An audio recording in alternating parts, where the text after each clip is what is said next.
بەڵێ بینەرانی عزیز سڵاوتان لێبێت من یادگار فایقم ئەم شەو بە شێوەیەکی ڕاستەوخۆ لە شاری سلێمانیەوە بۆ ئەڵلقەی چوارەمی ئەم بەرنامە تایبەت بە هەڵبژاردن کە ناوی باسی هەڵبژاردنە لەگەڵتان ئەبین مەبەستمانە ئەم شەویش لەگەڵ چوار کاندیدی ئەزیز و بەڕێز لە چوار لایەنی سیاسی جیاواز بە چوار بەرنامە و دید و تێڕوانینی جیاوازەوە بۆ چارەسەرکردنی کێشەکان بۆ ڕێیشتن بەرەو بەغدا لەگەڵتان بین بۆەوەی بزانین ئەم کاندیدە بەڕێزانە چ بەڵێنێک بە بڵین بەوانە ئەدەن کە دەنگیان پێدەن داوای چیان لێەکەن داوایان لێکن بە پشتبەستن بە چی دەنگیان پێ بدەن بەرنمەکانیان تا چەندە بە شێوەیەک لە شێوەکان کاریگەری لەسەر دەنگدەر هەیە کەوای لێ بکات قەناعەتی پێ بکات کە دەنگی پێ بدات ئێمە مەبەستمان ئەمانە بزانین و مەبەستمانە لەم بەرنمەیە قسە لەسەرەوە بکەین کە ئایا چوونی ئەگەر ئەم کاندیدە بەڕێزانە ببن بە پەرلەمانتار هاوڕێکانیان ببن بە پەرلەمانتار ئەگەر وەکو یەک تیم بچنە بەغداد سەبارەت بە بەها باڵاکانی هەرێمی کوردستان سەبارەت بە پرسە چارە نووسازەکانی هەرێمی کوردستان ئێمە قسەمان لەسەر ئەوە نییە کە لە ناوخۆی هەرێمی کوردستان خلاف و ناکۆکی سیاسیانەیە بەڵام لە بەغدا سەبارەت بەوانەی کە بەرژەوەندی باڵای هەرێمی کوردستان و بەرژەوەندی باڵای وڵاتیانی هەرێمی کوردستانە کە ئەبێ ئەمە ژیا بکرێتەوە بزانین چی بەرژەوەندی باڵای و چی بەرژەوەندی باڵانیە ئایا ئەوان چۆن ئەچن بەرنامە و پرۆگرامیان چیەوە قسە لەسەر ئەوە هەیە لە خولەکانی دیکە لەوانەی پێشووە بە شێوەیەک لە شێوەکان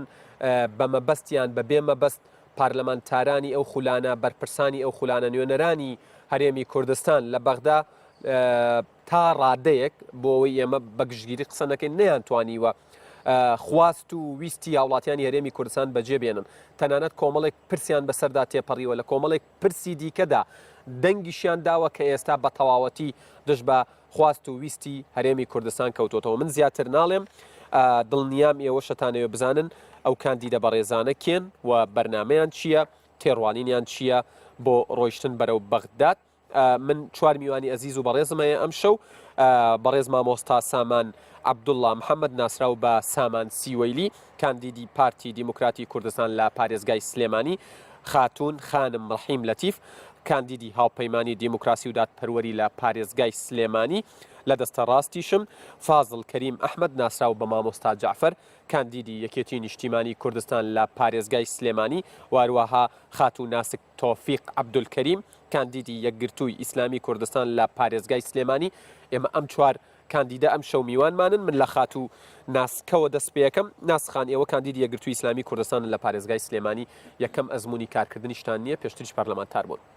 ئەمەوێ ڕێک بەو پرسیارە دەست پێ بکەین ئێمە لە ئێستادا یاخود گرنگترین شت کە کاندیدەکان بیری لێ بکەنەوە لە ئێستاوە بیخەنە ئەولەویەتی کاری خۆیانەوە کاتێک ئەچنە بەغدا بە دید و تێڕوانینی شخصی خۆت نەک حەزبی یەکگرتوو یعنی ئەوەی لە پلانی خۆتایە چییە و میکانیزمی جێبەجێکردنی لە خەیاڵی و لە مێشک و لە تێڕوانینی تۆ چۆنە بەنای خۆی گەورە میهرەبان قەناعەتم وایە ئەو لەحظەیە کە بیرم لەوە کردێتەوە کاندید بمەوە بڕۆمە هەڵبژاردن بۆی بگەمە ئەنجومەی نێنەرانی عراق ئەوەی کە زۆر لە فکرمایەوەیە کە بەڕاستی کۆدەنگی گرنگترین شتە لە ناو لە بەغایە ببێ لە نێوان ئەو فراکسیۆنانە یاخود ئەو پەرلەمانتارانی کە لەوێ کارەکەن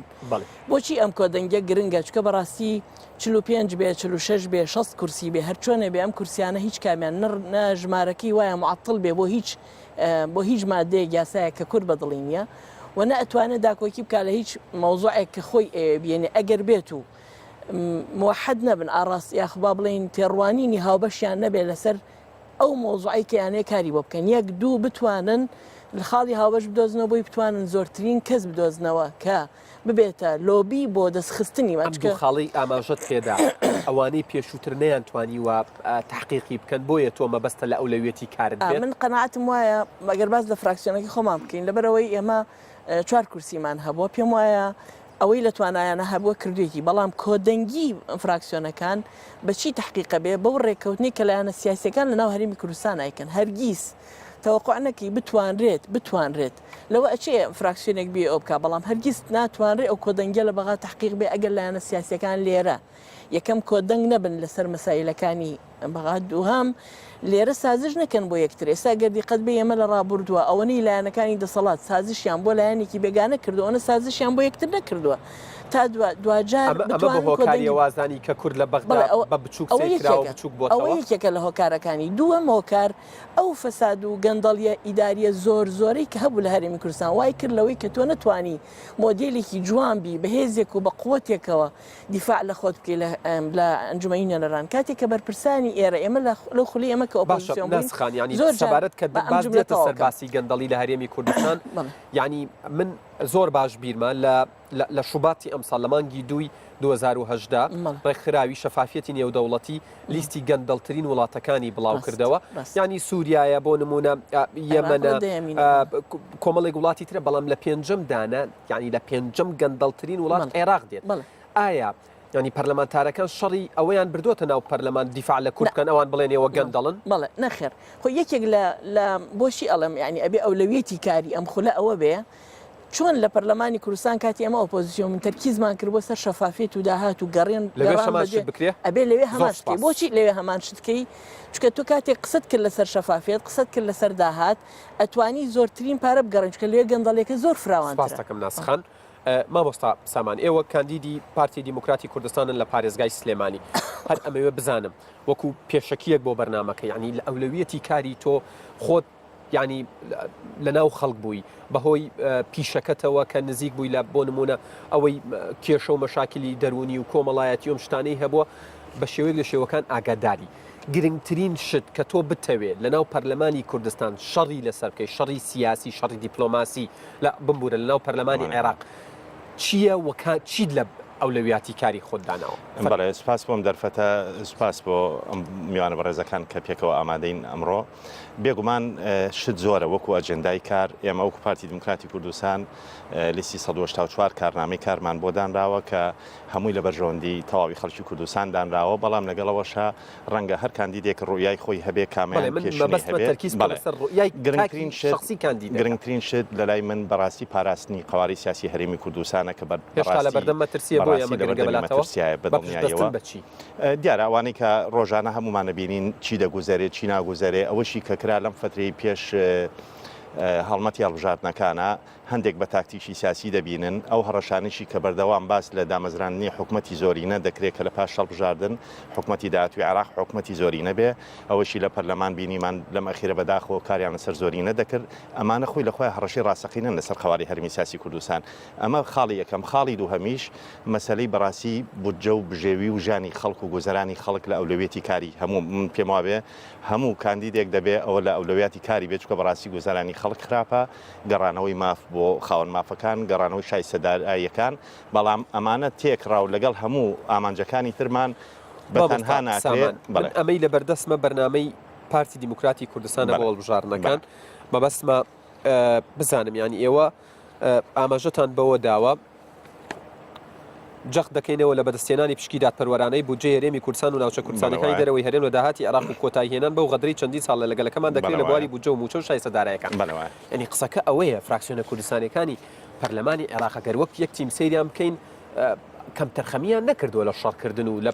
تەنانەت پەلاماری ئەوانی تریان داوە لە ناو هۆڵی پەرلەمان بۆی شتێک بۆ کورد بچنەوە من دووبارەی ئەەکەمەوە بە هەموو هێزیانەوە بە زەختی فەڕەنسا سندوقی دراوی نێودەوڵەتی ئەمریکا ئەڵمانیا بریتانیا جگە لە ئەوەی لە ناوخۆش چەند زەخت کراوە پەرلەمانتارەکان چەند هەوڵیان داوە سەرۆکۆمار چەند هەوڵی داوە نەیان توانیوە 12.67 بکەن بە 12.68 ئێوە ئێستا چۆن ئەتانەوێ ئەم مافە بگێڕنەوە بەڵێ ڕەنگە حکوومەتەکەی بەڕێز عەبادی ئەمەی زیاترۆک و کارتێکی هەڵبژاردن بەکارهێنابێ هەموو لایەنە سیاسی شیعەکانی زیاتر بەداخەوە بۆ ئاراستەی شەقامی عێراقیان برد کێ غەدر زیاتر لە کورد بکە کێ زیاتر پێشێری مافە دەستوریەکانی خەڵکی هەرێمی کوردستان بکە ئەوە زیاتر دەنگەیەنێ بۆیە ئێمەمان وایە خۆی هەرێمی کوردستان وەک چۆنەوە شەقامی عێراقیە جوڵێنن بۆ بەدەستهێنانی دەنگی زیاتر دژ بە کورد قساکەن پێچنە پێشەوە ئەی ئێوە بۆ بەداخەوە ماڵی سیاسی ماڵێکی ئەوان لەناو کوردستانە 56 کاندیدیانەیە من بەس کۆمێتێک لەسەر وتێشی خات و ناسک مەسە کە دەڵێت دەسەڵات سازشی بۆ لایەنەکانی تر کردو بەس بۆ ناخۆ سازش ناکات سەراحەت پارتی دموکراتی کوردستان داوای کرد هەمومان یەک لیست بین لانی کەم لە ناوچە کوردستانەکانی دەرەوەی هەرێم کورد بە یەک لیست دابەزێ سنگێکی باشترمان هەبێ قورسای بەڵام بەداخەوە لایەنەکان ئامادە نەبوون پێگەیاندین زۆر بە کورتی زۆر دەنگی کورد کەم دەکات و بەتایبەتی لە ناوچە کوردستانەکانی دەرەوەی هەرێم کەەوە کارەساتیشی گەورا بێ بێگومان بۆ کورد سپاس دەکەم مامۆستا سامن مامۆستا جعفەر ئەمەوێ بزانم تۆ بە ئەزمموی سیاسی خۆ وەکو سیاسێکی مخەزرم و دێرین ئەتەوێت لە بەغدا یەکەم شت کە لۆبی بۆ بکەی لە ناو هۆڵی پەرلەمان و شەڕی لەسەر بکەیت و هەوڵ بدەیت لە ئەولەوێتی کارەکان بەدەستی بێنی لەگەڵ هاوڕێکانت چییە؟ من پێم وایە ئەبێ پێش هەموو شتێک تاکید لەسەر ئەوە بکەین کە ئەبێ ئەو تیمێ ئەڕوا بۆ بەغا تیمێکی یەکریز بێ تیمێکی یەکگرتوو بێ بەهێز بێ ئەوجا لە ناو پەرلەمانچە تیمێکی کارا بێ نەک تیمێکی نووسوو بێ بەشی زۆری عەرەبی نەزانێ بەشێکی بوو بەشداریە نەکردەوە من نەمبینیەوە مەسەن لە کۆی ئەوەنە مەسەن زۆر جار بڵێن شەس ئەگەر پەرلەمانتار لێ بووە ڕەنگە چلی ئەکتیڤ نەبووە چکە نەمبینەوە هیچ جار نەمبینەوە بەشدارێکی فعال بکە من هەندێک جار کۆی لایەنەکانە بەڵێ من ناچمە سەر فڵان حەزب و فیزار حەزن ئەوە ئیشی من نییە باش من باسی ئەوەکەم دوایەوە پێویستە استراتیژێکی هاوبەشە بێ پێشتر بەڕاستی مەسن تا ئەو سەردەمی کە بەڕێز مامجەلال لێ بووە توانیوەتی لایەنی کەم من لە پەرلەمانتارەکان خۆیانم بیستووە وتیانە لە مایەکە دوو جار سێ جار کۆی ئەکردینەوە پرسوڕای پێکردین یعنی هەموو باڵەکانی کۆ کردەوە نەک بڵێن هەموو فراکسیۆنەکان نەک تەنها یەک فراکسیۆن بە ڕاوێژ لەگەڵ ئێمە ئەو کاتە ئێمە کێشەکانی خۆمانە بردە لای ئەویشە ئەوت بە کورد لە بەغدا مەرجەیەک و ناوەندێکی بڕیاری نییە کە بگەڕێتەوە بۆ لای پرسی پێ بکات و ڕاوێژی لێوەرگێ لایەنی کەم دەورەی پێشوو بەو شێوێ نەبووە من قسەی پەرلەمانتارەکان بۆ باسەکەم ئەوان ئەو گلەیان لای من کردو وتیانە بەو شێوە بووە من خۆم زۆر جار ینی زۆر پێشنیارم کردوتمە بۆ لە پەرلەمان فلانشت ناکرێ ئەوان دیارە ینی کۆمەڵە کێشەیان هەبووە کە نەیان توانیوە ینی کۆدەنگی کێشانە ڕوبەڕوویەوە شەبێتەوە گەر بمن بە پەرلەمانتار من بۆ ئەڵم پێشەکی ئەبێ ئاگامان لەوە بێ ئێمە ئەگەر لە ناو هەرێم ئەبێ پێش هەموو شتێ لەگەڵ یەکتر ینی هێزە سیاسەکان لەگەڵ یەکتر ئاشتاوایی بەڵام کاکسێمان دەڵێ ئێمە وەکو پارتی داوامان کردەوە یەک لیستمان هەبێت لایەنەکانی تر ڕەتیان کردوەوە بەدەمیەوە نەهات من ئایا ئەمە سەرەتایەک نییە بۆ ئەوەی استراتیژێتێکی هاوبەش دروست بکرێت خۆی هیچ ئیشێک بە جارێک و دووجار و ئەوانە هەندێک جارەیە تۆ لە سیاست دەبێ سەبری ئەیوبت هەبێ بۆ ئەوەی هاوڵاتیان سەبری ئەیوبیان نەماوە ناڵم هاوڵاتیان هێزە سیاسەکان مەبەست هەنگاوی سیاسەکان بڕیاری سیاسەکان ڕاستەوخۆ کاریگەری لەسەر ژیانی هاوڵاتیان دانێ وایە من مەبەستمەوەیە ئەو هێزە سیاسیانە لە تەعاملکردن لەگەڵ یەکترێ مەبەستمەوەی سەبری ئەیوبیان هەبێ مەسەن لای گلەی هەیە تۆ هەوڵ دەبزان گلەیەکانی چێ مەرج نییە مەسەلەن سەرۆکیەکی لەو حزبانە یان ینی بڵێن سکرتێری فلان حەزب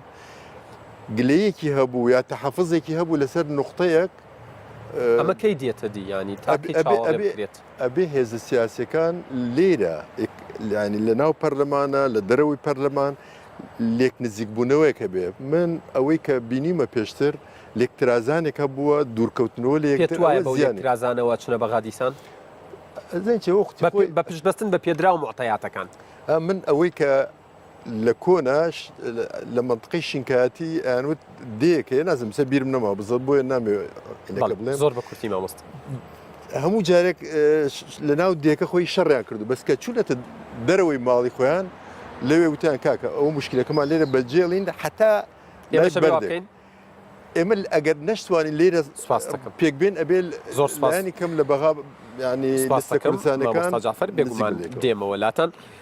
خانم خان ئێوە کاندیدی هاوپەیمانی و بۆ دیموکراسی و دادپەروەرین لە پارێزگای سلێمانی ینی دوێنێ شەو من کاندیدێکی بەڕێزی ئەوە دیسان لە بەرنامەکە حەزوری هەبوو هەمان قسەم کردوتم هەرچەندە جەنابی سەرۆکی هاوپەیمانی نوێ نییە لە ناو سیاست بەڵام وەکو حەزب ئێوە نوێن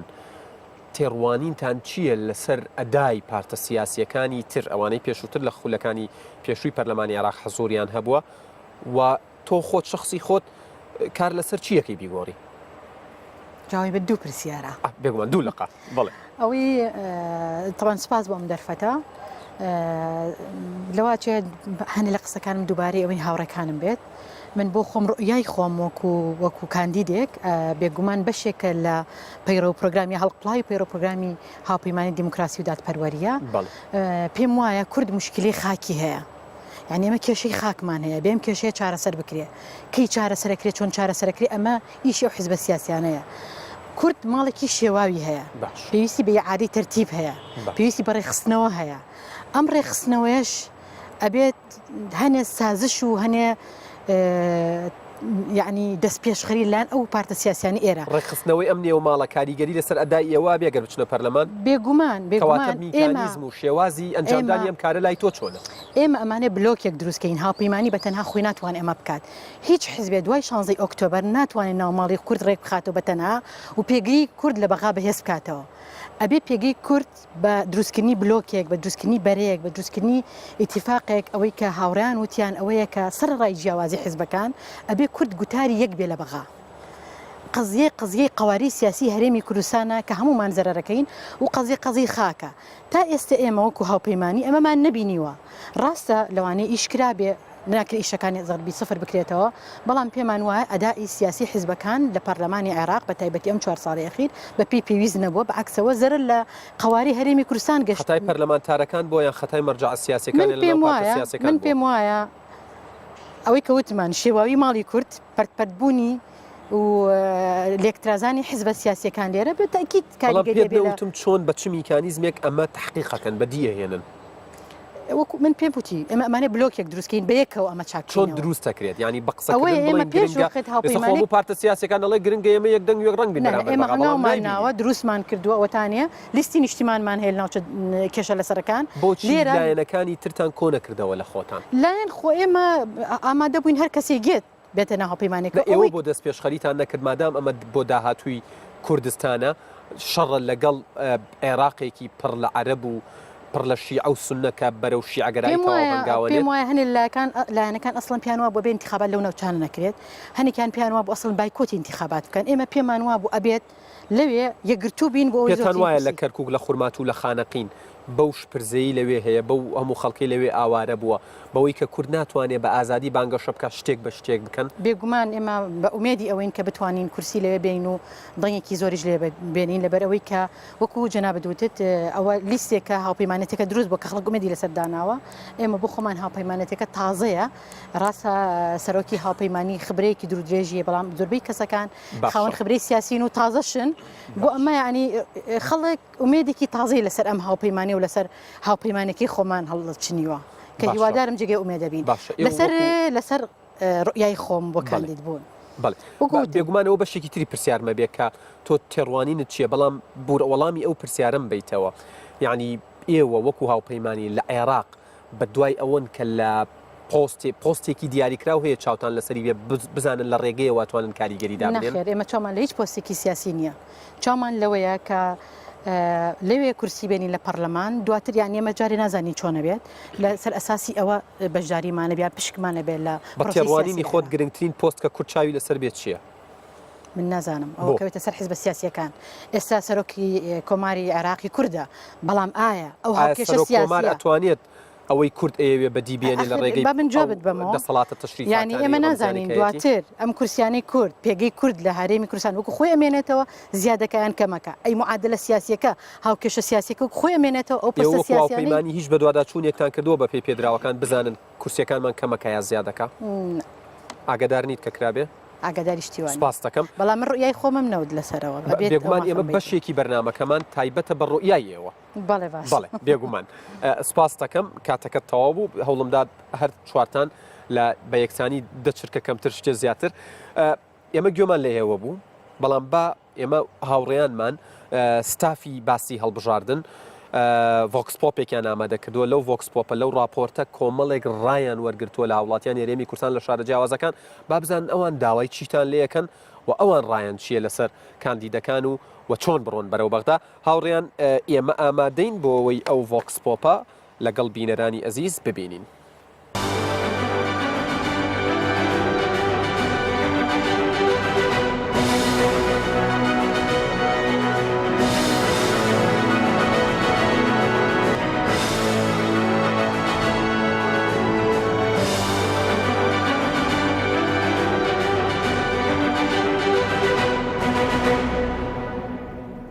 تا لە یەکتری بخوێنین و هەتا پشتی یەکتری بشکێنین و پاشکول لە یەکتری بگرین قەت نایەتە دی. پەرلەمانتارمان هەیە 56 پەرلەمانتارمان هەیە لەسەر لیستی عەربی خۆیان کاندید کردو. عەربێکم بۆ بدۆزن لەسەر لیستێکی کورد خۆی کاندید کرد. ئەگەر دوو برا دەستێکی گوتو بگرن دێشێن چیەکی ئاواکەن. ئەvە ده حەزب مەیتەنی ئێک پشتا ئێکی ناگیرێت ئێک کاریکاریا ئێکی ناگەتن تشتێکی بەسیط دی بۆ چنە بەغدا دێچکەن. زمانێکی دی ئەم زمانێکی ئەو زمانێکی زۆر بزەحمەت ئەم گەینە تشتێکی. لازم ئەم الڤێرێ ببینە ئێک دەستێت خۆ بکەن ناوێک دا بجوان براینی دا بشێن دشتێکی ناو عەرەبە دا بکەین. ئێمە وەکو کورد پێویستە یەک ڕێز و یەک دەنگ بین تاکو بتانین بە یەک هێز بە یەک دەنگ بە یەک بیر و باوەڕ لە بەغدا داوای مافەکانی ئەو مافانەی کە نەماندرایان زەوت کراوەیان ڕاگیراوە تاکۆ ئەو مافانە وەربگیرێتەوە. وڵای ئەگەر یەک ڕیز نەبێ دوژمە پێیان خۆشە بێ یعنی بەرلەمانتارانی عێراق حکوومەتی عێراق ئەتوانێ زەفەرمان پێبەرێ. من ئەڵێم یەکگرتوو بن لە بەغا لە هەموو شوێنەکان ئەوانەی کە خۆیان فرۆشتووە ئێستا لەسەر لیستی عەرەبی لە سلێمانی یان لە شوێنشتر ئەوانە بە خۆیان دابستنەوە. ئێکە ڕێزیان ئەفماڵە کوردیش هەمی تشتێکی گەرنگترە و دەخوازەمش پەرلەمانتارە هەمی ئەوە یەک vê carê vê xulê بچنە پەرلەمانê عێراقê ئێک دەست و ئێک دڵ دا شاشیت بەرین و کە دووبارە نەبنەوە. نەمانتوانیوە سنوورەکان دیاری بکەین بە حکمی ئەوەی لایەنەکان پەرتەوازە بوون لایەنەکان بڵاو بوون لایەنەکان هەر لایەنە و هەوڵیاوە خۆی باتە پێشەوە هەر لایەنە و هەوڵیاوە لەگەڵ کوتلێکی عێراقی نزیک بێتەوە کورسی زیاتر بێنێ شتی زیاتر بەدەست بێنێ ئەمە پەردەوازەی زەرەری زۆرە بۆ میلەتی کورد. حزبژم ئێکەزیش هەمی چۆوە باشترە کو بێداگرت ناف کوردت هەمی بۆنەیەکە حزب سیاسی خراک کربایک داکی گوتی موفمل بغدا بێتە پاراستن و بشین گفتیامل وێرە پیدا کن و کو موفق کردا برزنه بیت البغدا. بەتاکید بەغدا ئێستانێکە ئەو هەڵوێستەی ئەو ناکۆچی ئێوانە هەڵدا قۆزیتەوە ئەگەر هات ئەوانەی یەکدەنگ نەبن بەغدا یعنی وەکو دەست بە سەرداگیرێک وەکو ئەوەی کە قسەیەکی بڕوە دەڵێ کورد خۆی لە خۆیدا لە ناو خۆیدا ناکۆکە ئەگەر بێت و من زلەوەکەی بۆ شلکەم و ئەو ئەڕوات پێیدادا هەرچی پێ بڵێم و ئەیکاتن هەر یەک ئەو پێی بەڵام ئەگەر هاتو ئێرانە بەرژەوەندێکی تەواو هاتو لە بەغدا جێبەجێیان کرد و هەمووی بەیەک دەنگەوە بەیەک هەڵوێستەوە بەیەک شێوە لە بەغدا یەک قسەیان هەبوو دڵنیا بە بەغدا ئەو کاتی ملکەت سەبێتن وارێم کوردستان.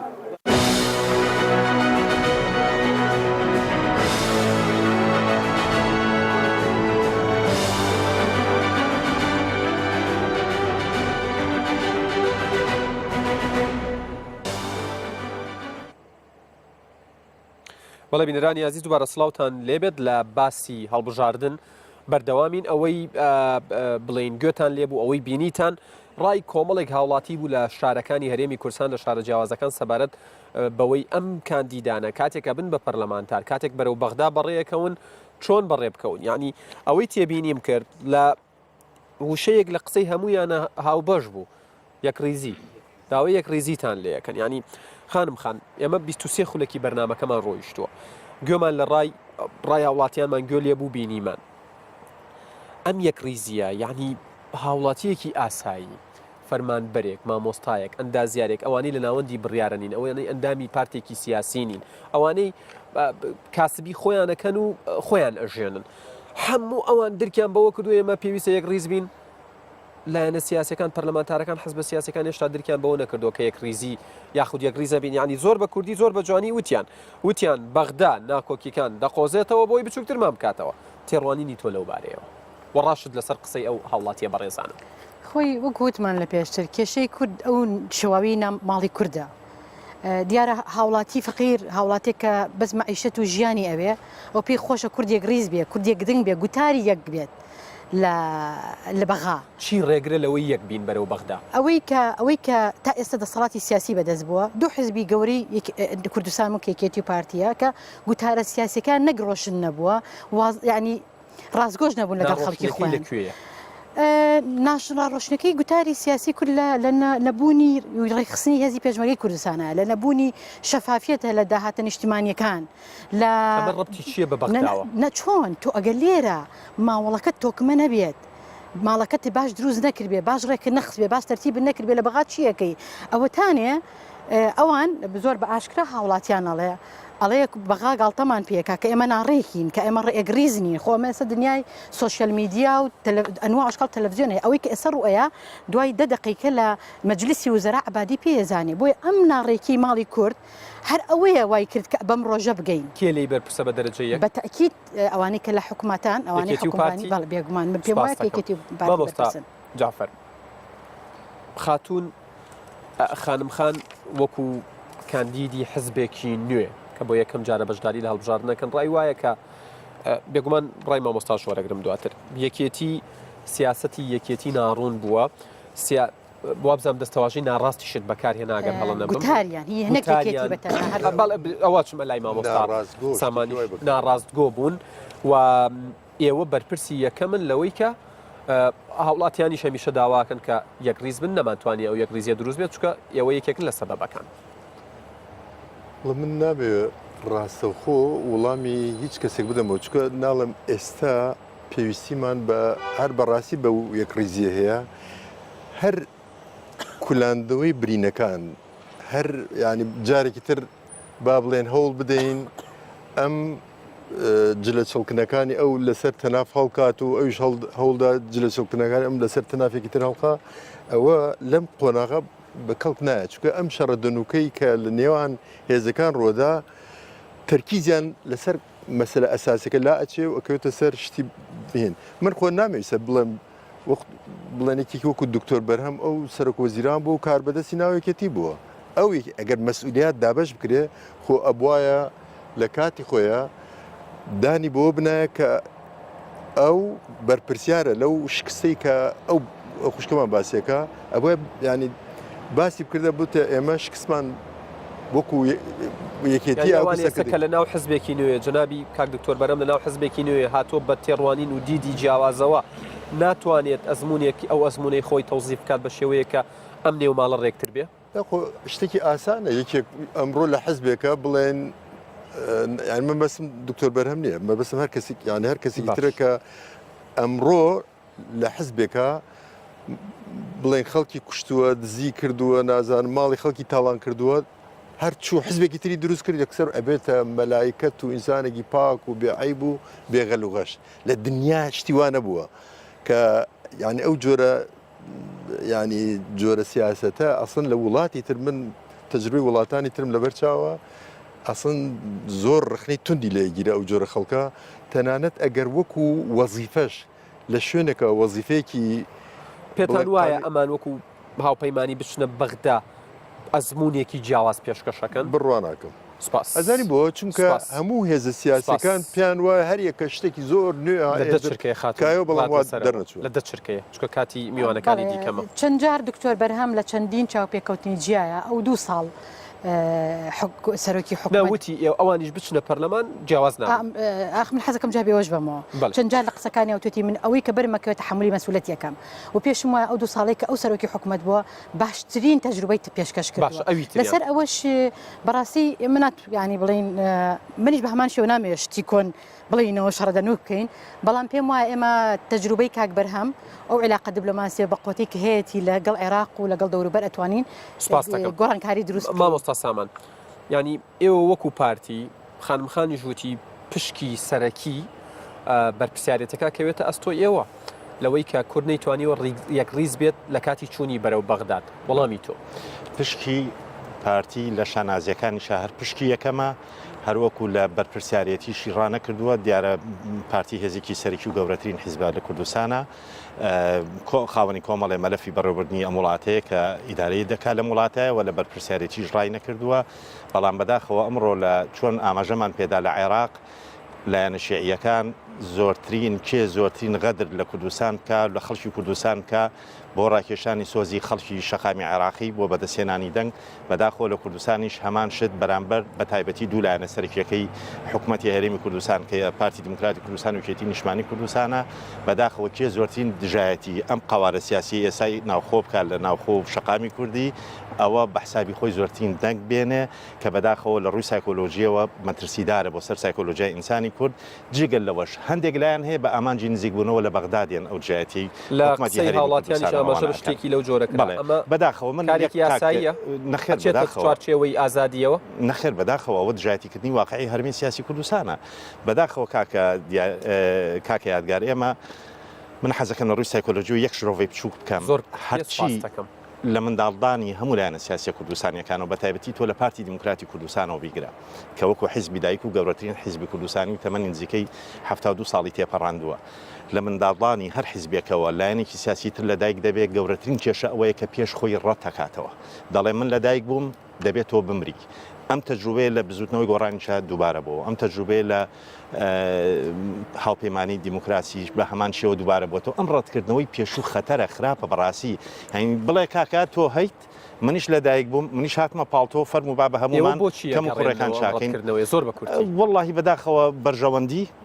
بەرژەوەندی تایبەتی و حیزبی تەسک بەداخەوە زائیدەن هەندێک مەسائلی سایکۆلۆژی کە لە ناخی هەندێک سیاسیە بەداخەوە بە ڕێگەی شەرعی پێ ناگەدانێ بە ڕێگەی ناشەرعی پێ ناسخان بێمە لای جەنابەت یعنی ئەڵێ تا پاشقل لە یەک بگرین ئەڵێت ینی لە بەغا یەک ریز بن ئەڵێ دوژمنانمان پێ خۆش مەکەن ئەڵێ یەک گرتوو بن لە بەغا ئەڵێ یەک ریز بن یەک دەست بن و بۆ شتەکانی ڕابردوو هەڵەکان لە دەستچوونەکان زیانەکان دووبارە نەبێتەوە سنووری هەرێم دیاری بکەن کێشەی گەورەترمان هەیە ناکۆکیەکانە خۆزنەوە بەغا ینی ئاماژیان بەوەدا تەنانەت ئاماژیان بە خیانەت و جاشایەتیدا یەکێکیان ئاماژەی بەوەدا ئەڵێ ئەوان 56 کاندیدیانەیە لە ناو کوردستان ئێمە یەک کاندیدی عەرەبمان نییە لە ناو فراکسیۆنێکی کوردیە هەموو ئەمانە کەلێن نین و وردە لێ یێنە دوورەوە و دواتر وای لێ دێت ئێمە بینە بێگانە و بێگانەشە بێ بەخاون ماڵ بڵێ وڵی خۆی ئێمە وەکو یەکگرتووی ئیسلامی کوردستان هەر لە ڕاگەاندنی یعنی هەر لەنەوە چوارە کە خۆمان ڕاگەاندووە ئیشی ئەساسیمان مەسەلەی قوبڵکردنی یەکتر و ئاشتی و ئاشتەوایی بووە یعنی وابزانەوە هەموو کە دەتوانێت شایەتی ئەوان بە بە تایبەتی لە دەرەوەی هەرێمی کوردستان یعنی وتومانە هەرچی ناکۆکیەکمان هەیە هەرچی ناڕێکیەکمان هەیە بارە ناو خۆیان خەریکی بین بۆ چاکسازی و چاکردنی دواتر لە بەغا کۆدەنگ بین و قەناعەتمان وایە کێشەی کورد لە مێژووە هەتا ئێستا لار چوار پارچەی کوردستان وە لە ناو کوردستانە بە تایبەتی هەمیشە ئەو شپرزەی و پەرپەردبوونەیە داریاوە بە ڕەحی کووردا بۆیە دڵنیابن لە هەموو کات و شوێنێکە ئێمە هەر بە یەکگرتووی ئەیبینەوە یعنی هەر ئەبێ یەکگرتوو بینی جاتوانین بیبینەوە بەرامبەر چی ڕێگرن لەوەی ئێمە ناتوانین یەکدەنگ و یەکریز و یەکگرتوو مەساڵحە بەرژەوەندی تەسکی حیزبیە هەتا ئێستا ململانی تەسکی حیزبی داریاوە بە ڕەحی حیزبەکانی ساڵی داهاتووە ئەمە گۆڕێ بەومێدی ئەوی بگۆڕێ بەشک و ئەساوە لە علا دەرسێک لەم هەرچەند من ینی خۆم زۆر جار ڕژبینم لەوەی ئێمە وکو کورد ئیسفادە لە ئەزمون بکەین چکە گەر ئیسفادەمان لێ بکردایە زۆر مەحفەلی ترا ئیسفادەمان لێ کرد من قەناعەتم وایە ئێمە وکو یەکگرتوو زۆر ڕێیمان لەگەڵ فرێ حیزبیە یعنی یەکەم حیزب بووین چون بۆ پیرۆزباییەوەی نیە و ڕۆشتین بەلای هاوپەیمانی شخصی ئەمیندار و چه ئەنجومەن بۆ قەناعەتمان وایە یەکێکە لە بنەما سەرەکیەکانی مەسەلەی دیموکراسیەت و هەر دەوڵەتێکی مەدەنی هەر هەرێمێک بتەیە مەدەنی بێ فرێ حیزبی یەکێکە لە بەڵام فرەیی حیزبی کاتێک ئەبێتە نیعمەت و خۆشگوزارانی بۆ خەڵک کە ئەم حیزبانە تێڕوانینی هاوبەشیان هەبێ بۆ چارەسەری کێشەکان لە ویزگە هەستیارەکانە بەڵام کاتێک فرەیی حیزبی ئەم تێڕوانینە هاوبەشەی نەبوو ئەبێتە نەهامەتی وەکو ئێستا بۆ بە کوردستان بۆچی تەرکیزی لەسەر بەرژەوەندی تەسکی حیزبیە بە درێژایی 4 ساڵەکە لە هەڵمەتی هەڵبژاردنایە ئێمە ئێستا طبیعیە قسە بکەین ئێستا طبیعیە شەڕە دەبێت هەر 3 مانگ 4 مانگنا هەر دوای ئەوەی تەواو بین لە پەرلەمان دوای ئەوەی تەواو بین لە باتیوی ڕێککەوین لەسەرەوەی یەکدەنگ بین و لیستێکی هەمومان لە هەڵبژاردنە کوردستانیەکان هەمویان کە ئەچن بۆ بەغدا یەکێک لە خاڵە سەرەکیەکانی بانگەشە و هەڵمەتی هەڵبژاردننی حزبە سیاسەکان و کاندیدەکانەوەی ئەڵێ ئێمە چین مافیەوە بەدەستێنین و ئەوەی زەوت کراوە بۆتان وەرەگرینەوە بوجە و موچە ڕێکەکەینەوە مافی پێشمەرگە و شەیدان و ئەنفالکراون وەرەگرینەوە مادەی 140 جێبەجێەکەین ئەمە هەمووی هاوبەشە لە نێوان لایەنەکان بەس تێم گەێنە بۆچی لە بەغدا یەکدەنگ نین ئەوە چییە کە ئەوە کە جیانەکە پێم بڵێ بەرژەوەندی و خارە و پۆستە تەواو وازەح دیارە بە تایبەتی ئەو ئەفونکەن ینی بەتایبەتی ئەو دوولانەی دەسەڵات زۆرینیان بەرەکەیە لەبەرەوەی زۆرینەی کورسی لای ئەوان بووە و هەمیشە زۆرینەی کۆبوونەوەکان بۆ دەستخستنی پشکەکان ئەوان سەرپەرشتیان کردووە ئەوەنەی تەرکیزیان لەسەرەوە بۆ پشتێک بقۆزنەوە تەرکیزیان لەسەر ئەوەنە بۆ کام پشکە باشە بۆ کوردستان کام شەخصە باشە بۆ کام شوێن کام شەخصە باشە ئەدای کورد بە عام پێشەخا یعنی زۆر جا شخصێک براوت لە بەرەوەی سەر بە باڵی فڵان بووە شخصێک هەل نەبوو بۆ ئەو پۆستە لە قسەکە لەسەر پشکێنە و وەرگرتنی زۆرترین بەرژەوەندی شخصی و حزبی بووە بەوازەحی دیارە ئەوەی نەمانێ ئەمەیان کرد بە دەرەجە یەکەم پارتی دیموکراتی کوردستان اینجا یەکێنیشمان کوردستان اینجا هەر سەر هەمان باس فەرموو چونکە لەبەر ئەفونگت خوا چونکە لەبەر ئەوەی ئەمە بڵێم لەبەر ئەوەی زۆرینەی دەسەڵات لای ئەوانە خەڵک زۆرینەی کورسیاوە بە ئەوان کەواتە ئەگەر دەستکەوتی هەبێت چۆن زۆرینەی بۆ خۆیانە کەواتە لە شکستەکانیشا زۆرینە بەر ئەوانەکەوێت وایە مامۆستا من ڕێزم هەیە بۆ چوونەکەی ناسخان بێگومان من ناتوانم بە ناویلایەنەکانی ترۆ قسە بکەم بەڵام وەکو پارتی دیموکراتی کوردستان بێگومان لە بەغدا بە داکۆشیکارێکی سەرسەختی مافەڕەوەکانی گەلی کوردانراوە هەروەکو لێرەش و لە بەغداش بە هەمان نەفەس کاری کردووە هەموو کاری پەرلەمانتارەکانیشمان فراکسیۆنی پارتی دیموکراتی کوردستان نەخێر بەداخەوە ئەوە بەشێک لە لایەنەکانی ترن ئەوە بەشێک لە پەرلەمانتاری فراکسیۆنەکانی ترن کە بەداخەوە تەنانەت تا کار گەشتۆتە ئەوەی دەستیان لەگەڵ دوژمنانی کوردی شاتێکەڵ کردووە بۆ لێدانی ئەم ئەزمونەی کورد لەبەر بەرژەوەندی تەشکی حیزبایەتی لە بڕینی بوجەوە بیکرا تاکو ئەم ساتە دوایانەی ئەخیر هەر هەمووی بەداخەوە زانیاری هەڵیان داوە بە بەغدا زانیاری هەڵیان داوە بە ڕێز عەبادی زانیاری هەڵیان داوە بە پەرلەمانی عێراق لە پێناو ئەوان لە پێناوی بەرژەوەندی تەشکی حیزبایەتی ئەوەی من ینی وەکو پێشتر چاودێر بوو بم وەکو پۆستە سیاسیەکەم بالفعل ڕاستەکە پارتی دیموکراتی کوردستان لە بەغا هەرگیز وانە بۆ کێشە ئێرە بەرێتە ئەوێ بەڵام شکالەکە لەوەیە پارتی دیموکراتی کوردستان لێرە نەیتوانیوە زەمینە سازی بکە بۆ ڕێخستنی ناوخۆی ماڵی کوردی لەوێش قسەی ناڕوە ئێوە هاوکار بۆچی ئێوە دەستخەریتان لەبەرەوەی ژمارەی کورسیمان کەمە لەبەرەوەی هێزی سەربازی و پێشمەرگە لای ئێمە نییە قوەی مال لای ئێمە نەبووە هێزی دیپلۆماسی و پەیوەندیەکان لای ئەوە و بەداخەوە زۆربەی ژمارەی ریفراندۆمە پارتی دیموکراتی کوردستان داوای لە هەموو لایەنەکان کرد کە پێکەوە لەو شانازیمان پێ ببڕێ لە پاش ریفراندۆم بە هەمان شێوە بۆ ناوچە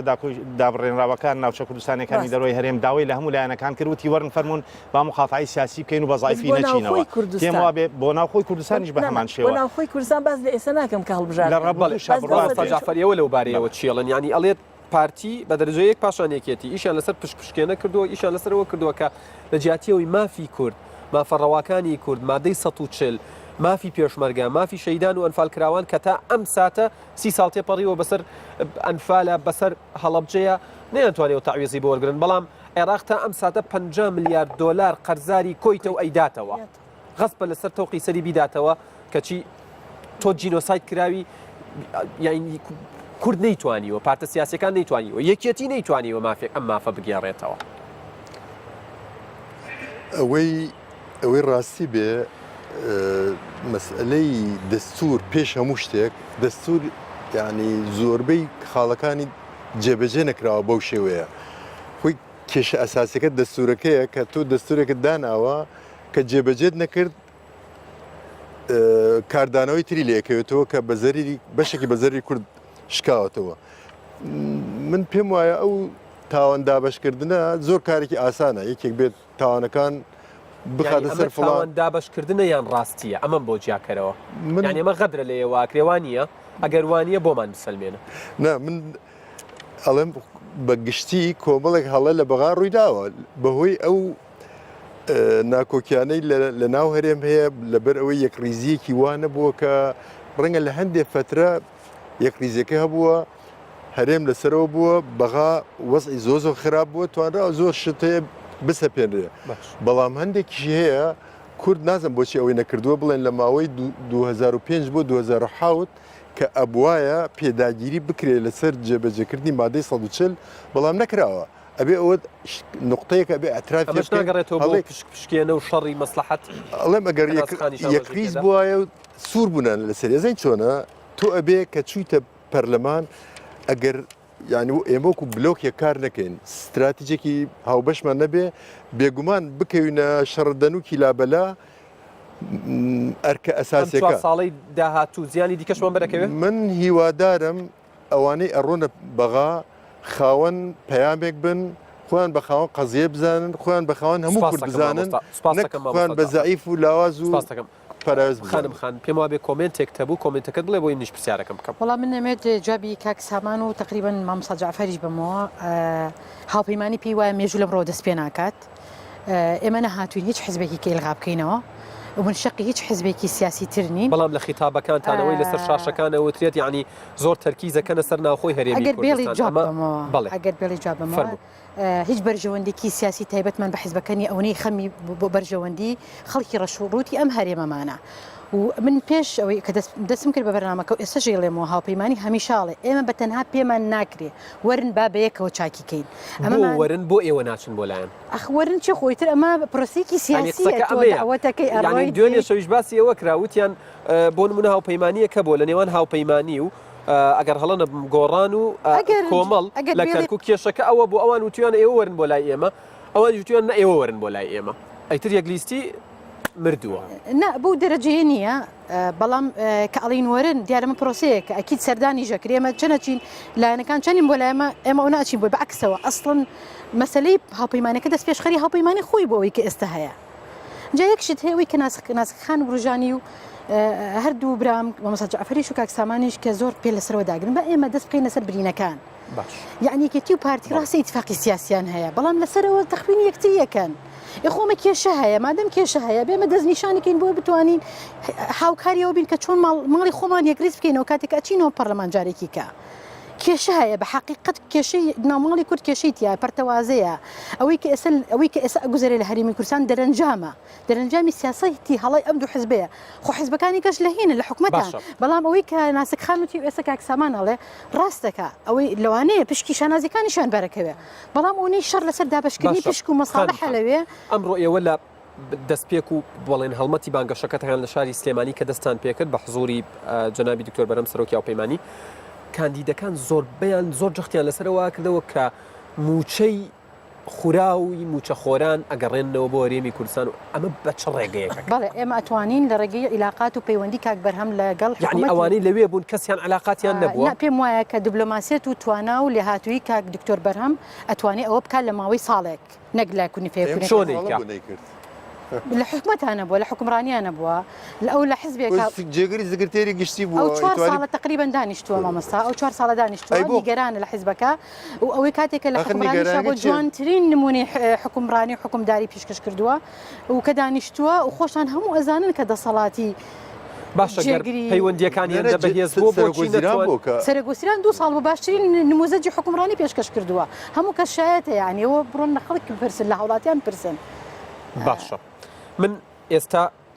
یەک خولەک بۆ خولەکونی وێکتان ئێمێ بۆی پێمان بڵێن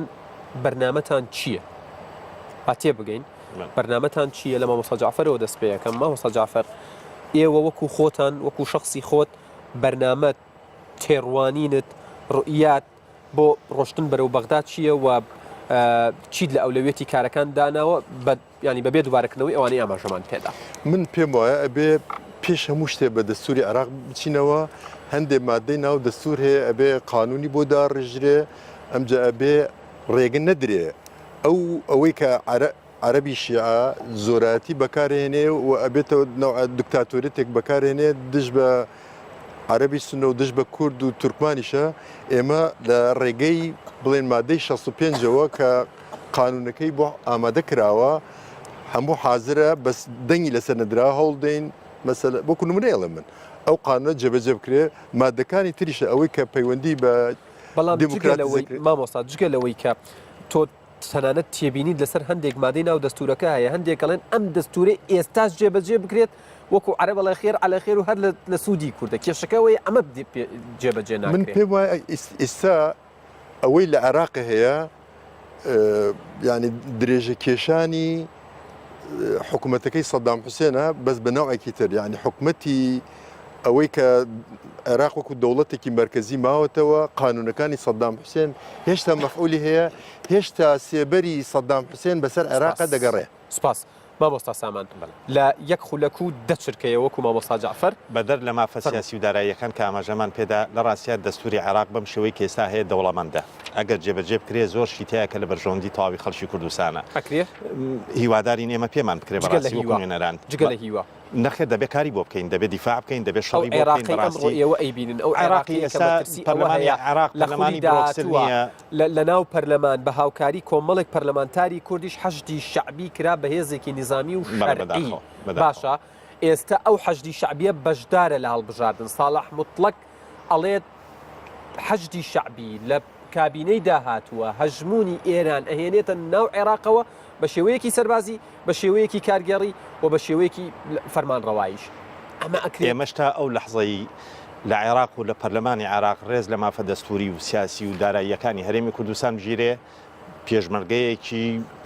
شەڕکەر و داکۆشکاری سەرسەختین بۆ مافەکانی گەلی کورد کەی زانی مانوانیە ئەوە ئەوسا سەرکرداتی سیاسی کورد قسەی خۆی ئەبێ بەڵام من حەزەکەم چەند شتێکی تر بەدەر لە مەسەلە مافە سیاسی و داراییەکان لە ڕاستیە لە دەستوری عێراق کۆمەڵی مافی باشی تایە بۆ نمونە بۆ خاوەن پێداویستی تایبەتەکان کە ئەبێ ژیانی شایستە و بەکەرامەتیان بۆ دابین بەڵێ لە چوارچێوەی بەرنامەی منە منێکە لەوانە کاری بۆ بکەم تەنانەت پێداچوونەوە بە موچەی فەرمانبەران لە ڕاستیە بەداخەوە موچەی بەشێ لە فەرمانبەرانی لە عێراقیش تەواوی نەک لە هەرێمی کوردستان بەقەر بیمەی بێکاریە لە ئەوروپا بۆیە بێکار بۆ موچەیەوان بکەین پرسی کرێنشینانیش کە لە دەستوری عێراق هاتووە ئەکرێ ئێمە کاری لەسەر بکەین ئەوانە زۆر گرنگن بۆ ژیانی خەڵک بەرنامەی تۆ وە قسەیەک لەسەرەوەی حەشدی شەعبی ئەزمموی تەشریعی یاسام هەیە بۆ 4 ساڵ و ئیقراری بودجەی 4 ساڵ هەرێمی کوردستان بۆیە لە بەرنامەما هەیە ئیشی جددی بکەم لەسەر ئەوەی کە لە ناو لژنەی داراییە بمیان لە لژنەی نەوت و سامانە سروشتەکان رابم بۆ متابعی جددی مەسەلەی شەفافێت و مەسەلەی حقوق و موچەی خەڵک بتوانین باشترین پشک بۆ هەرێمی کوردستان دیاریکەینەوە یەک دوو مەسەلەی دۆسی ئەنفال و کیمیاباران بە حکمی خۆم کە سوکاری کیمیاباران مۆلا دوێنێ شەو من دەرفەت نەبوو پرسیارە بکەم برای شەهیدێک هاتبوو بۆ سەرا کەزانیە مە لەوێ بەرنامەمانێ ئەڵێت بەس ئەو پرسیارەیان لێ بکات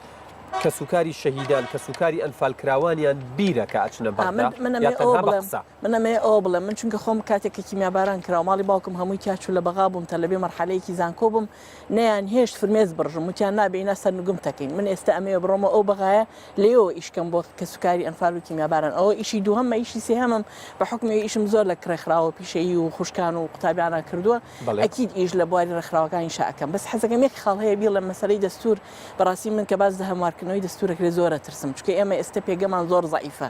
هی ئەوە نین دەستکاری دەستور بکەین ئێستا دەستور دەستی لێ بدرێ من ئەترسم من ترسم هەیە لێ یعنی چونکە ئەگەر دەست بدرێ بۆ هەموارکردنەوە شتی تریتی نەبوو لادرێ وتم هەندێکی جێبەجێ نەکراوە بڵێ مادەی یەکە عێراق دەوڵەتێکی فدرالی ئەو ئەمە یەک قسە بکەم من ساڵێکە ئیشەکەم لەگەڵ گروپێکا لەسەر ئاستی عێراق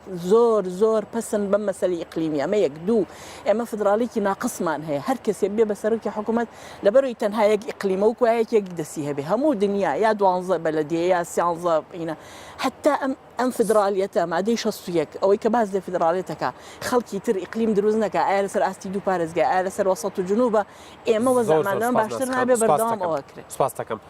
خانم تۆ بەرنامەت وەچی لە ئەولەوێتی کاری خۆتە بێ و لقی دووەمی پرسیارەکەشەوەی لە مامۆستا سامانیشم کرد ئەو عێراقی بۆی ئەچن پێتان ئەو هیوایەتانەیە بتوان ئەو شتانی بەنیازن بیکەن تایە بیکەم بەڵێ ڕوئیای خۆم وکوتم هەڵقڵی پڕبهێرە و پرۆگرامی سیاسی یان بەرنامەی سیاسی هەڵبژاردننی هاوپەیمانی دیموکراسی و دادپەروەریە من وەک خۆم پلانم هەیە کار بۆ ئەو بکەم کە قەرەبووی قوربانیانی جەنگ بە تایبەتی قوربانیانی دەستی تیرۆر کچان و ژنانی ئێزدی قوربانیانی ئەنفال و کیمیاباران و ئەو کەسانەی کە زەرمەند بوون لە توندژی خێزانی یان سوتاون قەرەبوو بکرێنەوە ئەمانە ئیش بۆ ئەوە ئەکەم و هەروەها بەگژاچوونەوەی هەژاری کەەوە پلانێکی شامل و کاملە کە ئەو من تەبەندی ئەەکەم وەکو شەخص لە پەیرۆپۆگرامی هاوپەیمانی دیموکراسی دادپەروەری دەستەبەرکردنی هەلی کار و پرۆژەی بچوو بۆ گەنجان بە کچوو بە کوڕەوە دیارە لە هەرێمی کوردستان ینی بێکاری گەشتۆتە چ ڕێژەیەک ئێوە بە دوواداچونتان لەسەرمە هەیە بۆیە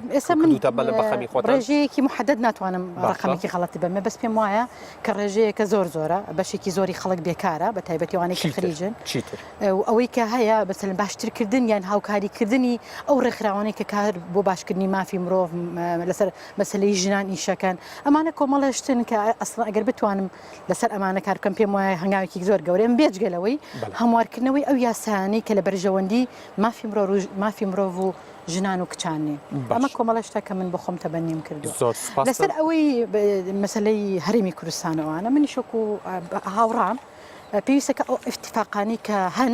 نووسراون لە بینی هەرێمی کوردستان و بەغدا جێبەجێ بکرێ و دەستور جێبەجێ بکرێ بە تایبەتی هەنێ مادەی هەیە لە بەرژەوەندی کووردە چونکی ئێمە هەڵەمان زۆر بۆ لە ڕابردووە پێویستەکە لە مەرحەلەیە من نازانم ئەو پرسیارەکەی کە جەنابەت کردێ ئای ئێمە ئەمەی کە هەمانە هەموو لایەنەکان نەک ئێمە لەم ڕەوشە سیاسی خراپی عێراقا بەم ئەو ماڵە شێواوی هەرێمی کوردستانەوە ئەتوانین ئەمانە بکەینیانە ئەوتری عێراق شێواوترە بێ خۆی عێراقی شەونە مەزبوط نییە شێواوە خۆی ئەسڵات بەڵام من پێم وایە دوای هەڵبژاردن ئەبێ لایەنە سیاسیەکان بە جددی داونیشریش لەسەر مۆزوع بکەن با لە مامۆستا سامانەوە دەست پێ بکەم چکە درەنگاتمەوەلات ئەم جارە با لە تۆ دەست پێ بکەم ینی قسە لەسەر ئەوە هەیە لە 2023 دوای 80 ساڵ سەرکردایەتی سیاسی کورد نوێنەرەکانمان لە بەغدا کاریەکە بەڕێژە ئەو پرسە ینی ئەو خەتاییان بەر ئەکەوێ دوای 80 ساڵ سەرکەوتوو بوون لە زیندووکردنەوەی عێراقێکی عەرەبی عێراقێکی مەزهەبی عێراقێک کە حەشدی شعبی تایە باڵادەستە عێراقێک کە دوای 15 ساڵ دوای 14 ساڵ 15 ساڵ لە ئەوەی کە لە ژێر دەستی سەدام هێنرایە دەرەوە هێزی جوڵان دژ بە کورد کە گوایە ئەڵێن ئێمە هاوڵاتیەوە عێراقی ئێوە چی ئەکەن بۆ زیندووکردنەوەی فیدراڵیەکێکی ڕاستەقینە وەکو ناسخان ئاماژەی پێدا لەگەڵ مامۆستاجا تەنها داکۆشیکردنە لە جێبەجێکردنی بەند بە بەندی دەستوری عێراقی هەموو مافەکانی گەلی کورد ناڵێن لە 100 بەڵام زۆرینی مافەکانمان جێگیر کراون ئەو دەستورە کورد بە یەکێ لە کارکتەرە سەرشەکانی نووسینەوەی ئەم دەستورە بۆ لە عێراق بۆیە ئەبێ ئەرکی هەموو لایەنە سیاسەکانە کە یەک گرتووانە بە یەک ڕیز بە یەک دەنگ هەر هەمومان کار بۆ جێبەجێکردنی ئەم دەستورە بکەین هەر وەختێکی ژزانیمان بەڕاستی مەترسی ڕاستەقینە لەسەر قەواری سیاسی و فدرالیەتی هەرێمی کوردستان هەیە بەداخەوە ئەو کاتە ئەبێ یەک ڕیزیەکە زۆر گرنگە کە هەمومان بە یەک دەنگ یان مقاتعی پرۆسی سیاسی بکەین لە عێراقا یان جابینەوە لە عێراق یان گوێ لە سیاسەکانی ناسخان ئەگەر ئەو دەستورە جێبەجێ نەکرا چی بکەین ئێوە تێڕوانینتان چییە چۆن مامەڵە بکەین هەمیشە بۆ هەر یعنی بۆ هەوڵدان بۆ هەر جێبەجێکردنی هەر کارێ پێویستی بە لۆبی دروستکردنە ئەگەر بێت و ئەمەی کە تیمێک وەکو تیمێکی موحد بتوانێت لە بەغا کار بکە بە دڵنیاییەوە من قەناعەتم وایە ئەبێ ئەو پەیوەندیانی کە دروستەکرێ نە ئەوە بێت دژمنایەتی ئەخر ئێستا هەنێک لە پەرلەمانتارەکان کە مامەڵەکەن وەکو دژمن سەیری هەموویەکە کە ئەمە قەتعی پەیوەندیەکە لەگەڵ خەڵکە بەداخەوە هەنێکی تریش شوبهە عمیل دەڕەچێ بۆ لایەنێک کە دوایی زەرمان لێ کرد ئەبێ ئێمە ئەو پەیوەندیانە بەکاربێنین بۆ ئەوەی تەعاتوفیان ڕێکێشن بتوان لەگەڵمانە دەنگ بن بە ئەو شتێکی ئەمانەیە لەبەرەوە تۆ هەوڵدانت لەسەرە بەس من قەناعەتم وایە ئەو کۆدەنگە لە عێراقا تحقیق نابێ ئەگەر ئێمە لەناو هەرێمی کوردستانە ئەم لایەنانەی کە ڕێک کەوتوین ڕێک نەکەون لەسەرەوەی زمینە سازی بکەن بە ئەو کۆدەنگی خانم خان ئێمە لە ڕابردووە سەر کۆمارمان هەبووە جێگری سەرۆگۆزیرانمان هەبووە جێگری سەرۆکی پەرلەمانمان هەبووە وەزیرمان هەبووە وەزیری دەرەوەمان هەبووە وەزیری داراییمان هەبووە کۆمەڵێک پەرلەمانتاری تا ڕادەیەک باش تێبینی باشتر و خراپتر بەنسبە هەبووە نەیانتوانی و عێراق بکەن بە عێراقی کە فیدراڵیەتی وەکو حکوومەتێکی اتحادی وەکو وڵاتێکی اتحادی تایە مافی کوردی تیا جێبەجێ بکرێ ئەخیر شت ئەوە بوو کە لە بودجەش مافماخورا و کەسش نەیتوانی هیچ بڵێت و هیچ هەنگاوێکش نەنرا و عەرەب و بڵێن عەرەبی شیعە و سونە جێبەجێیان کرد و هیچش بە هیچ نەکرا تۆ خۆت چۆن پێت وایە ئێوە بەو هەموو هێزی کە پێشتر هەبوونیان کردو ئێوە بتوانن بیکەن خۆیەوە ئەسڵ بەش یەکەمی پرسیارەکەت جوابانەی زۆری وێت ناتوان بە یەکسەری بۆ جواب بمەوە یعنی یەکسەری بە بەشی دومی پرسیارەکەت خۆی عێراق بۆ خۆی عێراق شێواو بووە عێراق 2 ساڵە تقریبان جۆرێک لە ئیستیقلالی پێوە دیارە ئەگین ئەولەوێتی ئەو شەڕی تیرۆر و ڕێگرتن بۆ لەو تەقینانەوەی کە لە عێراق کراوە و دوای ئەوەش لەم 3 ساڵی ئەخیرا شەڕی تیرۆری کردووە بۆیە کوردیش لۆبیەکەی زەعیف بووە وەکوی کە سەعاتێک لەمەوە پێشەمە باسیەکەین کە ئێمە ئەسڵەن ماڵەکەمان شێواوە نەمانتوانی ئەو لۆبیە دروستکەین و ئەوەی کە ئەشەوێت دروست بکرێ من پێم وایە ئەگەر ئێمە کورد یەکگرتوو بووینایە کاتی خۆی ئیسرائیلەکان چۆن بەرگەی ئەو هەموو شەڕی عەرەبیان گرتوان خۆیان دروست بکەن و بەرگە بگرن بۆەوەی کە شەفاف بوون بۆەوەی کە دیموکراسیتیان تەطبیقە کرد ئێمە لەبەرەوەی ماڵەکەمان شێواوە نەمانتوانێت لە لۆبی دروستکەین ئەگین لۆبی دروستکردن ینی بە کۆی دەنگ هاوڕان لەسەرەوەی کە بێت ئەم یەک ماڵە شێواوە ئەم ماڵە شێواوە ڕێک یەک لەحزە مەجالم بی چونکی ڕاشتە پارتە سیاسیەکان و پەرلەمانتارەکان ئەتوان ئەوە بکەن بەڵام بەشێکیشی ڕێکخراوە مەدەنیەکان ئەتوان لۆبی دروستکەن لەسەر جبهەی دەستور کاتم نەماوە بۆی کاتی مامۆستا جعفەر نەخۆم سوپاس دەکەم مامۆستا جعفەر بەڵێ داوای لێبوردنەکە مامۆستا جعفەر یعنی قسە لەسەر ئەوە هەیە لە ناو پەرلەمانی عێراقەوە بە هاوکاری کۆمەڵێک پەرلەمانتاری کورد حەشدی شعبی کرا بەو هێزەی کە ئێمە ئێستا گیرمان خواردەوە بەدەستەوە بە کورتی و کوردی پێشلکاریەکەن لە کەرکووک لە خورمات و لە خانەقین کەسش ناتوانێت بڵێ بۆ واکەن پێشتر شەرعەتیان پێدراوە وەکو هێزێک وەکو سوپای عێراق هاتوونەتە ناو مەنزومەی دیفاعی عێراقەوە ئێستاش هاتوونەتە ناو انتخاباتەوە دەنگ و باسیەوەیە کە کورسێکی زۆریش بێنن چی لە ئەولەویەتی کاری تۆیە بۆ ئەوەی ئێمە بچووکتر نەبینەوە لە عێراق ئەگەر ژماری کورسەکانیشمان کەم بکات هێزێکی کاریگەر بین مەسلەی حەج شعبی ئەوە پەیوەندی نییە تەنها بە یعنی هەڵەی هێزە سیاسیە کوردستانەکانەوە پەیوەندی هەیە بە ئەمریکاوە پەیوەندی هەیە بە سعودیەوە پەیوەندی هەیە بە ئێرانەوە تەنها بەسەوە نییە بڵێوەڵە لەبەرەوەی کورد فڵان هەڵەی کردووە بۆیە حەج شعبی دروستبووەوە شتیوانیە لە دنیا بەڵێ ئەو جار بەڵێ ئێمە ئەبێ ینی بەرامبەر ئەوە وەکو پێشتریش هەموو لە باسمان کرد ئەبێ جارێکی تر استراتیجیکی هاوبەش دانێ استراتیژی هاوبەش نەبێت لە بینی هێزە سیاسەکانە هاوڕیانم پێ بڵێن کاتم تەواو بۆ بەڵام کەمتر لە یەک خولەکم ماوە زۆر بە کورتی بە دەنگدەری خۆت بڵێ بۆ دەنگت پێدا زۆر بە کورتی وەڵام من ئەڵێم نەک ناڵت دەنگ بدەن تەنە بە من ئەڵێم دەنگ بدەن بەو کەسانەی کە ئەتوانن خوان بەخاوان کوردستان بزان خوان بەخاوان پێیان بۆ دەنگت پێ بدەن دەڵێن دەنگ بن بە یەکگرتوو کە هەمیشە لە کوردستان شەڕی گەندەڵی دژە گەندەڵی ئەوی کردووە لە بەغاژ و پێشمەرگە ئاستا شەڕی مافەنەتەوە بۆ دەنگت پێ بدەن خۆت بن پێم وایە گەر دەنگ بن بە هاوپەیمانی و بە ژمارە دوو کە منم ئەتوانم نوێنەری ڕاستەقینەی خەڵکی بم بە تایبەتی ژنان و لە خەڵکەکەم دەنگ بن بە لیستی 1970 پارتی دموکراتی کوردستان لەبەر ئەوەی پارێزەری ڕاستەقینەی مافەڕاوەکانیان بەڵێ زۆر سپاس بۆ هەر چوار کاندیدە بەڕێزەکە کە لێرە حزوریان هەیە ناسک خان ناسک تۆفیق عەبدولکەریم کاندیدی یەکگرتووی ئیسلامی لە پارێزگای سلێمانی فازڵ کەریم ئەحمەد ناسراو بە مامۆستا جعفەر کاندیدی یەکێتی نیشتیمانی کوردستان لە پارێزگای سلێمانی خانم ڕەحیم لەتیف کاندیدی هاوپەیمانی دیموکراسی و دادپەروەری لە پارێزگای سلێمانی سامان عەبدوڵڵا محەممەد ناسراو بە سامان سیوێلی کاندیدی پارتی دیموکراتی کوردستان لە پارێزگای سلێمانی بەڵێ بینەرانی ئەزیز باسی هەڵبژاردن لێرە کۆتایی هات بەڵام ئێمە باسی دیکە و زۆر باسی دیکەشماوە سەبارەت بە هەڵبژاردن بیکەین لە شەوەکانی دیکە لە شارەکانی دیکە هەرێمی کوردستان تا باسی هەڵبژاردنێکی دیکە ڕێزی یادگار فایق و پرۆدیوسەر شوانشوانی و تەواوی ئەو هاوکارە ئەزیزانی کە ئێجگارمان دوون قبول بکەن تا باسی هەڵبژاردنێکی دیکەیەوە کوردستان لە ئەمانەتی خوادا بن.